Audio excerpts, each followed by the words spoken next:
Bueno, buenos días, buenas tardes o buenas noches. En el video de la clase de hoy vamos a analizar las nociones básicas respecto de los recursos extraordinarios en la provincia de Buenos Aires, contenidos en el artículo 161 de dicho cuerpo legal constitucional. Empecemos primero analizando cuestiones que ya hemos visto en clases anteriores, pero que por supuesto no viene mal repasar porque se relacionan íntimamente con el tema de hoy, que es cómo está compuesta la Suprema Corte de la Provincia de Buenos Aires, cuáles son sus funciones y a qué está destinada, ¿no? Porque pensándolo rápidamente podríamos decir que es la representante natural y constitucional del Poder Judicial provincial. Ahora bien, está compuesta por 7 miembros, ¿sí? Su estructura y su función están reguladas en los artículos 160 a 165 de la Constitución provincial, así como en la Ley 5.827 en los artículos 27 a 32. Pero volvamos un poco a su estructura, ¿sí? Está compuesta entonces, dijimos, por 7 miembros, cuya presidencia, a diferencia de la Corte Suprema de Justicia de la Nación, es rotativa y anual, comenzando siempre por el ministro de mayor edad o ministro decano, ¿sí? Entonces, esa presidencia todos los años cambia, ¿sí? ¿Cuáles son las principales funciones de la Corte y cuáles son aquellas funciones accesorias? Bueno, recordemos que los órganos jurisdiccionales tienen una función primordial que es la jurisdiccional, ¿sí? Y no escapa a ello a la Suprema Corte de Justicia de la Provincia de Buenos Aires, que también tiene como función primordial la función jurisdiccional a través del entendimiento de los 3 recursos extraordinarios que vamos a ver en la clase de hoy. Pero a su vez tiene otro tipo de funciones que son funciones de carácter legislativo y de carácter administrativo. ¿Cuándo tiene funciones de carácter legislativo? Bueno, cuando dicta las famosas acordadas, ¿sí? Las acordadas son regulaciones genéricas y colectivas que hacen al funcionamiento, ¿sí? Eh, no tienen naturaleza de ley, por supuesto, pero su alcance es general y abstracto. Ahora bien, ¿cuándo tiene función administrativa la Suprema Corte de Justicia de la Provincia de Buenos Aires? Cuando ejerce su función de superintendencia. ¿Esto qué quiere decir? Que al ser el órgano máximo del Poder Judicial, tiene a su cargo también todo lo atinente a la regulación sobre el funcionamiento, nombramiento, cesantía y régimen de licencias y nombramientos en el ámbito del Poder Judicial Provincial. Asimismo, en el artículo 62 de la Ley 5.827 van a poder encontrar cuáles son aquellas atribuciones exclusivas de quien detente la presidencia de la Suprema Corte. Vamos a hablar ahora un poquito de lo que significa la función casatoria, ¿sí? O la función primordial que se desprende lógicamente de su función jurisdiccional. Primero, vamos a hablar de qué se entiende por casación, ¿sí? La casación es una función que se creó luego de la Revolución Francesa, ya lo veremos en la filmina siguiente, que lo que intentó es traer un nuevo paradigma respecto de cuál era verdaderamente la función de la justicia, ¿sí? En un primer momento, la casación francesa, a diferencia de la española, en esto tenemos 2 sistemas. No voy a ahondar mucho en esto porque sé que no suele ser un tema de mucho interés en los alumnos de grado, pero por supuesto que al ser la función primordial de la Suprema Corte tenemos que abordarlo, aunque sea mínimamente. La casación tiene 2 sistemas, un sistema puro que es la casación francesa, y un sistema al que se le llama bastardo, pero no peyorativamente, sino porque no tiene la entereza y la fortaleza de la casación francesa, que se ha erigido como, o en su nacimiento, como un tribunal político de control, de gestión del Poder Judicial. Pero, ¿qué es lo importante de que exista una función casatoria? De que aquella debe garantizar tres fines primordiales. Y acá vamos a hacer un paréntesis. No debemos confundir la función casatoria con la existencia de un tribunal de casación penal, ¿sí? Tribunal de casación penal, como ya lo saben, por el artículo 1 de la Ley 5.827 de Organización del Poder Judicial, es el órgano máximo de entendimiento en cuestiones penales. También por el fallo Casal del año 2006, saben que el recurso de casación ha pasado a ser un verdadero recurso ordinario en el entendimiento de que la revisión debe ser amplia e integral y debe abarcar cuestiones fácticas. Bueno, no estamos hablando de esa casación como del Tribunal de Casación Penal, sino de la casación como función de la Suprema Corte de Justicia de la Provincia de Buenos Aires. Y ella supone, como dijimos recientemente, la existencia de tres fines. ¿Cuáles son los fines de la casación? Bueno, históricamente han ido surgiendo, a partir del nacimiento de la casación francesa sobre todo, el primero de ellos es el fin nomofiláctico, ¿sí? Que refiere, más allá de que la palabra suene un tanto graciosa, nomofiláctica refiere a la protección férrea de la ley, del texto de la ley, ¿sí? Que los órganos superiores son quienes deben resguardar por el verdadero cumplimiento de la ley. Ley la vamos a entender siempre en esta clase en un sentido amplio, ¿sí? Es decir, la Suprema Corte de Justicia de la Provincia de Buenos Aires es la guarda protectora del fiel cumplimiento de la ley cuando ello no haya ocurrido en instancias anteriores.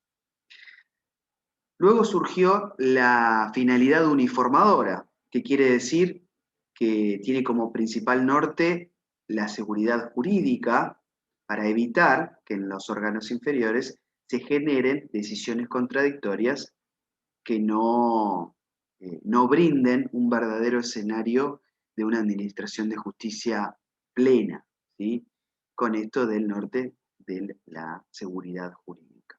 ¿Qué se busca con la uniformidad de la jurisprudencia? Establecer criterios rectores para lograr un punto en común o bien podríamos decir, un verdadero criterio de cómo deben analizarse determinados conflictos, más allá de que esa uniformidad de la jurisprudencia, que tiene como norte la seguridad jurídica, no tiene destino de ser sostenida largamente en el tiempo, porque el cambio de las situaciones, o incluso como ha sucedido con el cambio de la legislación sustantiva, puede llegar a generar nuevos criterios y asimismo, recordemos que por la garantía del debido proceso existe la independencia interna judicial que no puede nunca obligar a los órganos inferiores a fallar de determinada manera, siempre y cuando, por supuesto, fundamenten el porqué de su apartamiento de la doctrina legal. Y por último, una función o la función más novedosa, si se me permite la expresión, es la función diquelógica, ¿sí? Dique es una expresión griega que quiere decir justicia, ¿sí? Pero ¿por qué es diquelógica? Porque lo que se pretende con la casación es hacer justicia en el caso concreto, aplicando la ley y unificando criterios. Esta sería la síntesis entonces de las tres funciones de la casación. Muy brevemente explicado, ¿sí? Esto lo pueden abordar muy bien en el libro Técnica de los Recursos Extraordinarios y de la Casación del autor Hitters. Seguimos un poco más con la función casatoria. Bueno, habíamos dicho que el concepto de casación, ¿sí? O este órgano de casación nace con los ideales de la Revolución Francesa a través de Rousseau y Montesquieu. Rousseau con su contrato social, Montesquieu con su teoría de la separación de los poderes, con estos tres postulados fundamentales, ¿sí? La omnipotencia de la ley, la igualdad de los ciudadanos y ciudadanas y, por supuesto, la separación de los poderes en esto de las funciones primordiales y accesorias, como hacíamos referencia al inicio de esta clase.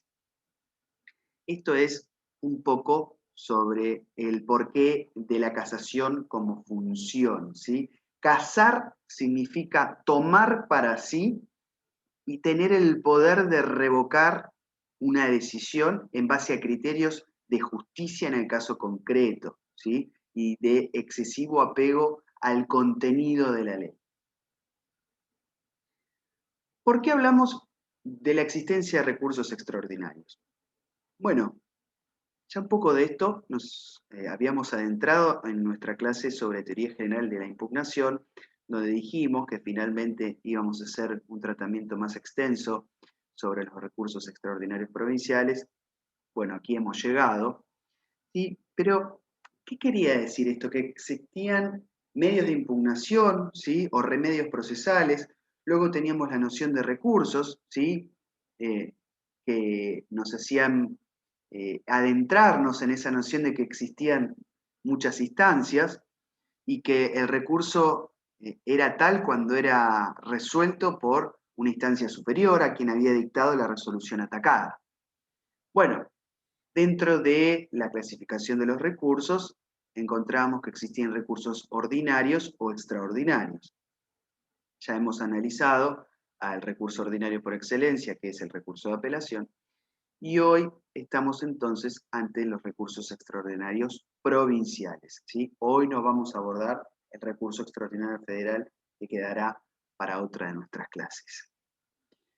Bien, se trata entonces de apelaciones sucesivas con proposiciones restringidas, ceñidas a errores o vicios puntuales sobre preceptos violados o erróneamente aplicados en el fondo o en la forma de los actos, y siempre que esté controvertido el factor jurídico, más allá de mínimas excepciones basadas en cuestiones de apreciación o valoración de los hechos y la prueba. No es una tercera instancia, no está llamada a hacerla, y no sería bueno que lo sea, ¿sí? Porque esto atenta contra el plazo razonable de los procesos, contra las dilaciones indebidas, y porque esta es el principal río que va a, a correr entre los recursos ordinarios o extraordinarios, lo que va a hacer es poner un verdadero valladar entre la posibilidad de resolver sobre cuestiones fácticas y jurídicas o solamente jurídicas, como es el caso de los recursos extraordinarios, más allá de que existan ciertas excepciones que vamos a analizar a continuación. Y están destinados a ser resueltos por los órganos con poder casatorio, por supuesto. ¿Qué es lo que habilita entonces el tratamiento de los recursos extraordinarios provinciales? Bueno, en primer lugar, también rememorando un poco nuestra clase de teoría general de la impugnación, tenemos que hacer una diferencia en cuanto a lo que entendemos por vicios injudicando o improcedendo y lo que son errores de hecho o de derecho. Acá tengo que hacer una aclaración. Dependiendo del autor que ustedes lean, van a encontrar que existen muchas críticas sobre esta clasificación de vicios o errores, injudicando e improcedendo. Hay autores que agregan un tercer tipo de errores, como de errores procesales, pero sustantivos. Bueno, la cuestión acá no es marearlos, sino llevarles un poco de tranquilidad sobre el tema, porque suele ser un tema de mucha complejidad también para los alumnos de grado. Y lo interesante sería que podamos entender dónde puede estar el yerro del órgano jurisdiccional para que nosotros estemos habilitados a poder discutir en los órganos superiores aquello de lo que consideramos un agravio de vital trascendencia que habilite que ese órgano extraordinario case la sentencia y la modifique. Bien, cuando hablamos de vicios in iudicando o errores in iudicando o de juicio, como lo llama el autor Hitters, vamos a estar hablando de que el yerro se da en la aplicación del derecho sustantivo, ¿sí? Derecho sustantivo, ley en sentido lato, ¿sí? En tanto se configure una violación o una errónea aplicación o interpretación siempre de la ley sustantiva, ¿sí? Ahora bien, si el yerro nosotros lo encontramos en el estudio de la norma procesal, norma adjetiva local, ya ahí estaremos ante la presencia de un error o vicio improcedente, ¿sí? La distinción entre error de hecho o de derecho implica que, digamos, el error está en el acto de fallar respecto de la aplicación de la norma o respecto del análisis de las cuestiones llevadas a su conocimiento por las partes, ¿sí? Recordemos que la actividad resolutiva, que es aquella donde el órgano jurisdiccional se erige como verdadero protagonista y emisor de la resolución jurisdiccional, tiene determinados elementos, ¿sí? Y cuando tenga que realizar los fundamentos o considerandos de dicha resolución, tendrá que tener en cuenta ambos tipos de cuestiones en donde puede cometerse un error ya sea en una o en otra. Ahora sí, por fin, vamos a pasar a estudiar cuáles son los 3 recursos extraordinarios provinciales contenidos en el artículo 161 de la Constitución de la Provincia de Buenos Aires, amén de que podamos encontrar algunas normas de procedimiento tanto en el Código Procesal Penal como en el Código Procesal Civil y Comercial o la ley procesal de que se trate. El recurso extraordinario de inaplicabilidad de ley lo van a encontrar en el artículo 161, inciso 3A. El recurso extraordinario de nulidad lo van a encontrar en el artículo 161, inciso 3B. Y el recurso extraordinario de inconstitucionalidad lo encontrarán en el artículo 161, inciso primero.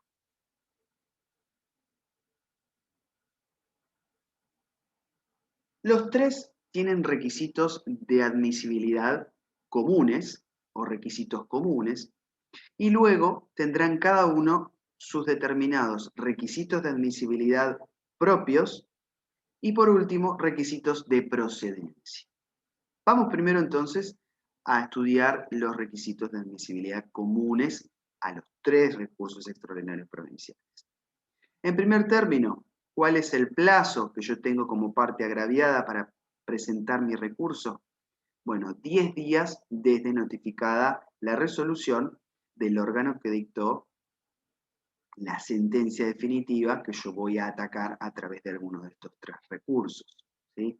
Ya sea una Cámara de Apelación en lo Civil y Comercial, ya sea el Tribunal de Casación Penal, o bien la Cámara de Apelación y Garantías, cuando resuelva sobre la sentencia definitiva de un juicio correccional, o bien de la Cámara de Apelación en lo Contencioso Administrativo Regional, o, por último, de, recordemos, las sentencias definitivas de los tribunales del trabajo que no tienen segunda instancia.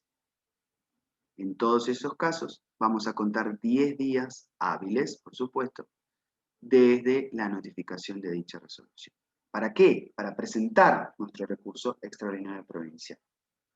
Ahora bien, lo tendremos que hacer con 2 copias, ¿sí? Esto son requisitos que eran totalmente, que hacían incluso a la inadmisibilidad cuando el expediente era totalmente en papel. Hoy ya el tema de las 2 copias, bueno, es subsanado incorporando las copias digitales, ¿no? Y supongamos entonces que la Cámara de que se trate, ¿sí? O el Tribunal del Trabajo, no se encuentran en la sede de la Suprema Corte de Justicia de la Provincia de Buenos Aires, que está en la ciudad de La Plata. Entonces, lo que tendremos que hacer, si es que no hemos tenido que constituir domicilio en la Cámara de Apelación de que se trate, tendremos que hacerlo finalmente en la ciudad de La Plata, que es la sede de este alto tribunal. Ahora bien, los requisitos propios de admisibilidad de cada uno de los tres los veremos en la explicación de cada uno de ellos. Vamos a pasar al primero, al recurso extraordinario de inaplicabilidad de ley. ¿Qué quiere decir inaplicabilidad de ley? Bueno, bien, para continuar analizando, tenemos que ver primero qué implica la noción de ley. Ya habíamos adelantado que el concepto de ley es en sentido amplio, en sentido lato, ¿sí? Cuando hablamos de inaplicabilidad de ley, nos vamos a referir a ley como disposición del órgano legislativo, ¿sí? Normas genéricas y abstractas del derecho positivo, de fondo o de forma, ¿sí? Aquellas de orden local, incluso aquellas ordenanzas municipales de carácter general y abstracto, y así también, y esto es muy importante que lo sepan, de aquellas disposiciones contenidas en la Constitución Nacional y en los tratados internacionales incorporados tanto con jerarquía legal como con jerarquía constitucional, ¿sí? La denuncia por la violación o errónea aplicación o interpretación de la Constitución Nacional y de los tratados internacionales se hace a través de este recurso, y esto lo remarco porque después vamos a hacer la aclaración respecto del recurso extraordinario de inconstitucionalidad. Bien, habíamos dicho entonces que los tres recursos tienen requisitos de admisibilidad común. Ahora bien, ¿cuáles son los requisitos de admisibilidad propia de la inaplicabilidad de ley? Bueno, tenemos que distinguir primero, sea que se trate de un recurso por una resolución en materia penal o en materia no penal. En materia penal, ¿cuál va a ser el límite de admisibilidad? Bueno, va a ser la pena de prisión que supere los 10 años. Esto no está contenido en la Constitución provincial, sino que está contenido en el Código Procesal Penal, ¿sí? Cierto es que es muy discutible este límite, diría yo que es hasta caprichoso, pero bueno, en síntesis, si la pena de prisión no supera los 10 años, no podríamos presentar este recurso de inaplicabilidad de ley, ¿sí? Esto lo quiero dejar aclarado. En materia no penal, el Código Procesal Civil y Comercial nos exige que el monto del agravio, y acá otra aclaración, no dice monto reclamado ni monto de la demanda, dice monto del agravio. ¿Y esto qué quiere decir? Que la demanda puede prosperar parcialmente, por ejemplo, pensemos en un caso paradigmático que es el de daños y perjuicios, que prospere por un cierto monto, ¿sí? Entonces, ese monto por el que no prospera se va a transformar en monto del agravio. Ahora bien, si la demanda es rechazada en su totalidad, recién ahí coincidirán el monto de la demanda con el monto del agravio. Mucha atención con esto. El código nos habla de summa gravaminis o monto del agravio, que debe superar los 500 ius arancelarios, ¿sí? El ius arancelario es la medida en la que se mide, valga la redundancia, los honorarios profesionales, que es usualmente un porcentaje mínimo del sueldo de un juez de primera instancia, ¿sí? Hoy aproximadamente estaríamos teniendo que multiplicarlo por casi 3.000 pesos cada ius. Así que háganse una idea. Y además de ello nos exige que paguemos un depósito previo de 100 ius, que en caso de prosperar la demanda no será devuelto, no así en el caso contrario. Y por cuestiones de acceso a justicia, hay excepciones al pago de este depósito previo que se dan en aquellos casos en que la ley protege de forma muy arraigada ciertas situaciones jurídicas, tales como la de trabajadores y trabajadoras, consumidores y aquellas personas que tengan beneficio litigar sin gastos firme, ¿sí? Es decir, en el momento en que yo voy a presentar mi recurso de inaplicabilidad de ley, la resolución sobre beneficio litigar sin gastos debe estar firme, es decir, el proceso finalizado. Si no, no tendremos lugar para esta franquicia. Bien, ahora vamos a los requisitos de procedencia del recurso de inaplicabilidad de ley, y acá les voy a pedir que tengan principal atención. ¿Cuándo podemos presentar nuestro recurso de inaplicabilidad de ley? Bueno, en primer término, cuando se produzca la violación de la ley. ¿Qué implica violar la ley?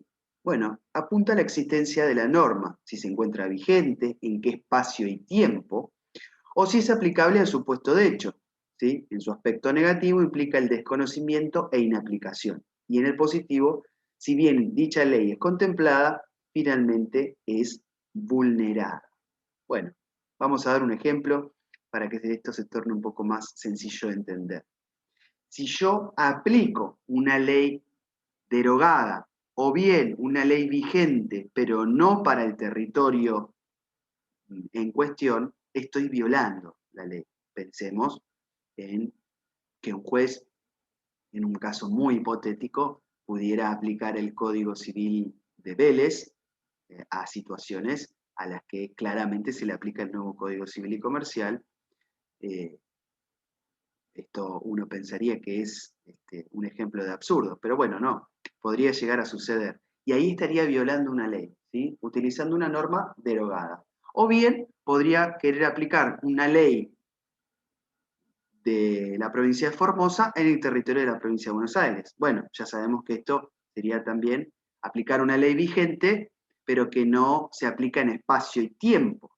Entonces, en este caso también habría una violación de la ley.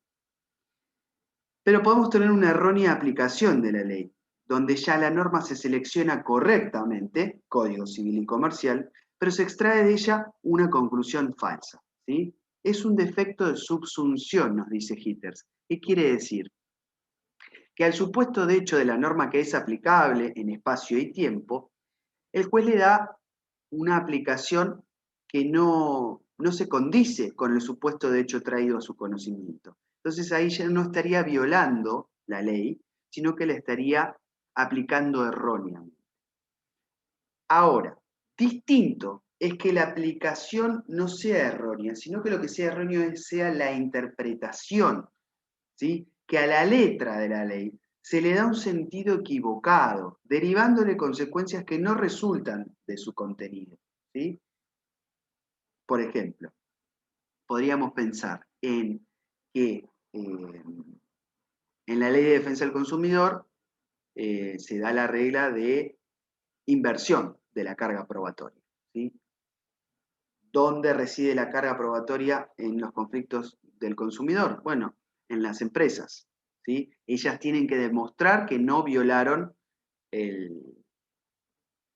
las normas contenidas en la Ley 24.240 y sus modificatorias. Bueno, supongamos que un juez le traslade, ¿sí? Haga una errónea interpretación sobre esta situación de protección de personas vulnerables, como se considera los consumidores, no vulnerables económicamente, sino vulnerables en la relación desigual que presupone el consumo.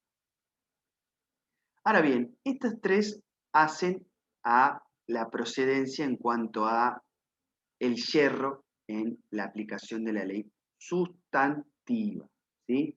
Algunos autores sostienen también que podríamos llegar a presentar un recurso de inaplicabilidad de ley por cuestiones procesales que no se encuentren contempladas en el recurso de nulidad. Y con esto adhiero, por supuesto, porque el carril impugnativo extraordinario tampoco podría ser un cuello de botella. Cierto es que va a quedar a las resultas de lo que considere finalmente la Suprema Corte en si resulta procedente o no a través de alguno de estos tres supuestos. Pero con el correr del tiempo ha ido expandiendo un poco el universo de este recurso de inaplicabilidad de ley, generándose la doctrina del absurdo valorativo. Y acá les pido que tengan cuidado porque suelen cometer un error muy usual, que es pensar que como existe la vía del absurdo valorativo, se pueden incorporar cuestiones fácticas en un recurso extraordinario.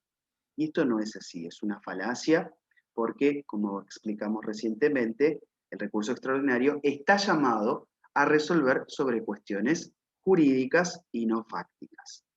Lo que yo puedo denunciar como agravio es el desvío notorio del raciocinio o grosera degeneración interpretativa en cuanto a las reglas de la lógica y las máximas de la experiencia en la valoración de la prueba. Esto es más famosamente conocido como regla de la sana crítica, ¿sí? Entonces, ¿qué es lo que yo voy a atacar? Es el sistema de valoración probatoria, que el órgano jurisdiccional no llevó adelante la valoración de la prueba a través de las reglas de la lógica que presuponen siempre una premisa mayor o jurídica, una premisa menor o fáctica, y una conclusión que es ni más ni menos que la sentencia definitiva, que debe derivarse de las dos premisas anteriores. Pero yo no voy a discutir el supuesto de hecho, sino que lo que voy a atacar es la absurda valoración de la prueba. Ataco el sistema de valoración, no el hecho, ¿sí? Lo que le voy a decir a la Suprema Corte es que el órgano jurisdiccional no aplicó el sistema de la sana crítica, es decir, no aplicó las reglas de la lógica ni de las máximas de la experiencia. Vamos al segundo recurso, el recurso extraordinario de nulidad, que además de estar contenido en el artículo 161 de la Constitución Provincial, sus requisitos de procedencia los encontramos en los artículos 168 y 171 del mismo cuerpo legal. 3 de ellos están contenidos en el 168 y el último en el 171. Vamos a ver cada uno de ellos. Primero, la omisión de cuestión esencial. Y esto está destinado a cualquier juez, ya sea unipersonal o colegiado, a diferencia de los otros dos que vamos a analizar. ¿Qué implica omitir una cuestión esencial? Bueno, analicemos el concepto. Primero, esa omisión debe ser deliberada, voluntaria, no un simple olvido del juez subsanable por otro tipo de cuestiones, sino que debe ser un olvido deliberado de una cuestión esencial, ¿sí? Cuestión esencial entendida sinonímicamente como cuestión conducente para la resolución del pleito. No cualquier cuestión llevada a conocimiento de un juez, y esto ya lo saben, es una cuestión esencial o una cuestión conducente. ¿Con qué principio procesal se relaciona íntimamente este requisito de procedencia? Bueno, con el principio de congruencia, pero no en todos sus aspectos, ¿sí? Se relaciona solo con el aspecto infrapetita, porque el aspecto suprapetita o extrapetita, o también conocido como demasía decisoria, está por fuera del recurso extraordinario de nulidad y solo puede ser reclamado a través del recurso de inaplicabilidad de ley con las variantes que hemos analizado recientemente. Entonces, la Suprema Corte, ella misma, ha ido diseñando un catálogo no taxativo, sino enunciativo, respecto de cuáles son aquellas cuestiones que no implican la omisión de cuestión esencial. Bueno, podemos citar alguna de ellas. Una la dijimos recientemente, que es la demasía decisoria. Otra también puede ser el acierto en la decisión, ¿sí? Que yo pueda reclamar o que no esté de acuerdo en la decisión del juez, no habilita un recurso extraordinario de nulidad. Otra causal que no nos dará lugar a la procedencia es la suficiencia tácita o la cuestión implícitamente tratada. ¿Qué sería una cuestión implícitamente tratada? Bueno, que al tratar una, implícitamente estoy dejando de lado la otra. Si yo digo que el cielo es celeste, estoy diciendo que no es ni rojo, ni verde, ni naranja, ¿sí? Y esto no implicaría desatender una cuestión esencial, ¿sí? Sino que el hecho de resolver una cuestión en determinado sentido hace que desplace naturalmente las cuestiones que son totalmente contradictorias a ese hecho. Bien, existen otras, por supuesto, pero estas son las más importantes. Otra, por ejemplo, es omitir el tratamiento de la Reserva Federal, ¿sí? Del recurso extraordinario federal. Bueno, ¿esto por qué? Porque no es la Suprema Corte de Justicia en el tratamiento del recurso extraordinario de nulidad quien debe resolver acerca de esta cuestión, sino que lo será posteriormente si esa resolución es atacada a través de dicho recurso.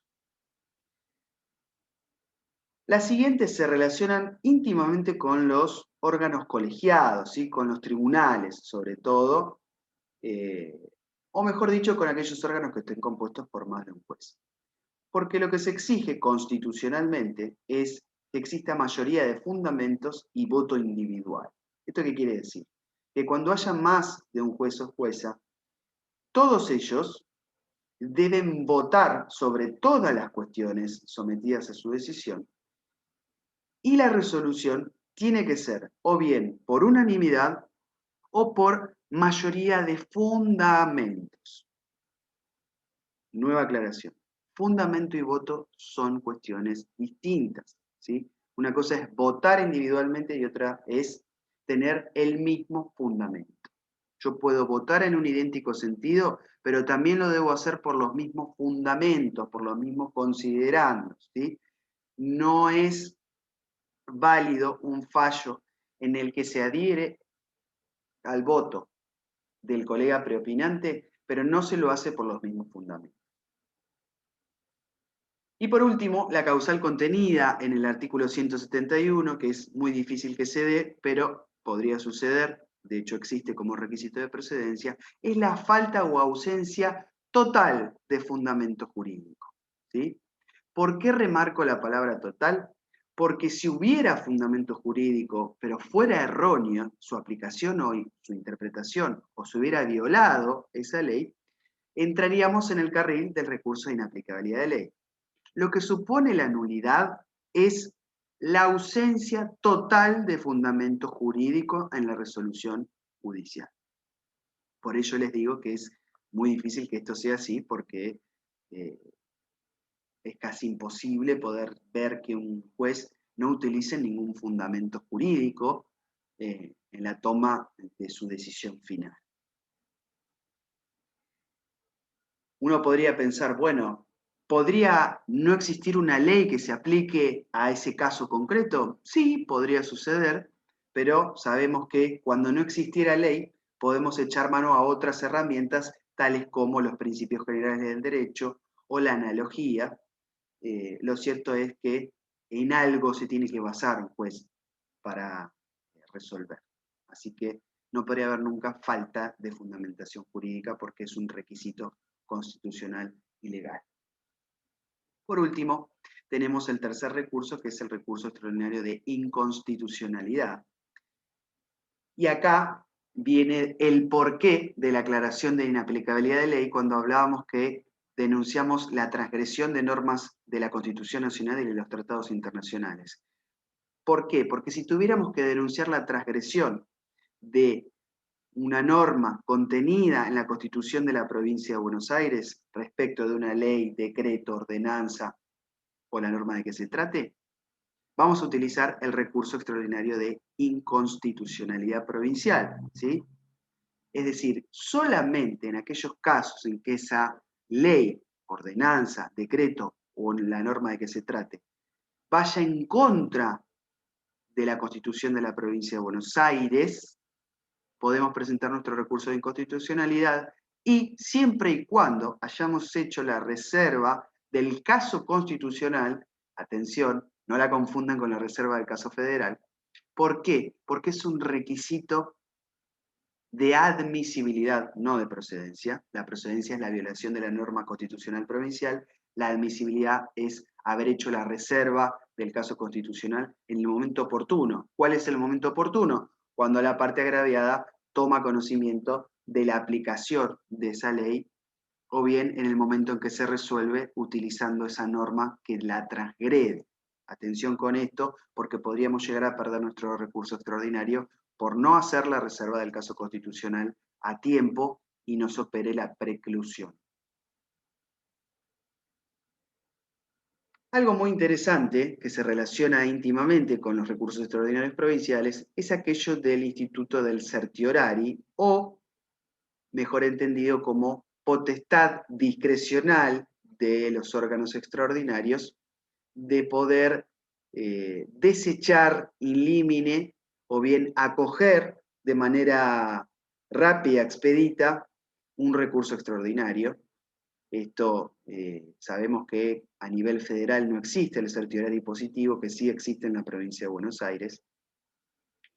En su aspecto negativo, entonces, este certiorari lo que implica es la posibilidad de que directamente la Suprema Corte declare inadmisibles por insuficientes cualquiera de los tres recursos que acabamos de estudiar, con echando mano a esta norma, ¿sí? Al del artículo 31 bis de la ley 5.827 en su párrafo primero, ¿sí? Fíjense lo que les dice ahí la Filmina. En cualquier estado de su tramitación, si la Suprema Corte de Justicia considerare que los recursos no reúnen los requisitos esenciales, los que estudiamos, que han sido insuficientemente fundados, que plantean agravios desestimados por el mismo tribunal en otros casos análogos, o que la cuestión que someten a su conocimiento es insustancial o carece de trascendencia, atención con esto, podrá rechazarlos con la sola invocación de la presente norma y la referencia a cualquiera de las circunstancias precedentemente expuestas. Es decir, la Corte no entra directamente a analizar nuestro recurso, por tener esta potestad discrecional denominada right of certiorari, proveniente de la doctrina de la Corte de Estados Unidos. Lo novedoso es que con una modificación que se hizo al artículo 31 bis de la ley 5.827, además de existir un aspecto negativo del certiorari, también tenemos el aspecto positivo en el tercer párrafo de dicho artículo, porque lo que hace es girar la moneda y así como la Corte tiene esa potestad discrecional de desechar in limine el recurso, también tiene la potestad discrecional de hacer lugar a cualquiera de los tres recursos cuando hubiera estimado otros anteriores en casos sustancialmente análogos, ¿sí? ¿Quiere decir caso sustancialmente análogo? Bueno, primero tendríamos que analizar si existe no una triple identidad, sino una analogía en el supuesto de hecho y de derecho, ¿sí? No podríamos utilizar el certiorari positivo si no se da una situación de hecho similar o idéntica, o si la norma a aplicar no sea la misma, ¿sí? Entonces, ¿qué hace la Corte directamente? Si entiende que estos filtros están cumplidos, no necesita de pasar a ver la admisibilidad, la suficiencia, la procedencia del recurso, sino que lo que hace es limitarse a aplicar lo mismo que ya aplicó en casos análogos anteriores a este caso. Sucintamente, ¿qué dice? Este conflicto ya fue resuelto de esta manera en los precedentes 1, 2, 3, 4 y 5. Entonces, aplico la misma solución a través del mecanismo del tercer párrafo del artículo 31. Bueno, espero no haberme extendido tanto, de haber sido claro. Entiendo que es un tema que suele generar eh, algunos conflictos en su estudio. Como siempre, les agradezco muchísimo por ver estos videos, espero que les sirva y cualquier consulta estoy como siempre a su disposición. Muchas gracias, nos vemos.